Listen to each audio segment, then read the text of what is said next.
இந்திய அரசியலமைப்பு சட்டத்தின் மீதும்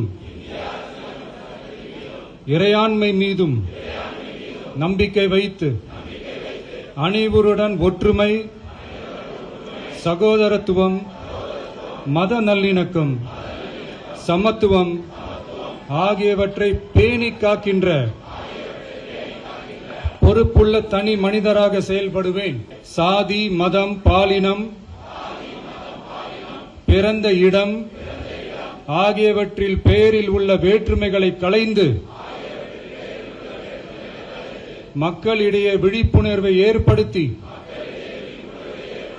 அனைவருக்கும் சம வாய்ப்பு, சம உரிமை கிடைக்க பாடுபடுவேன். பிறப்புக்கும் எல்லா உயிர்க்கும் என்ற சமத்துவ கொள்கையை கடைபிடிப்பேன் என்று உளமாற உறுதி கூறுகின்றேன்.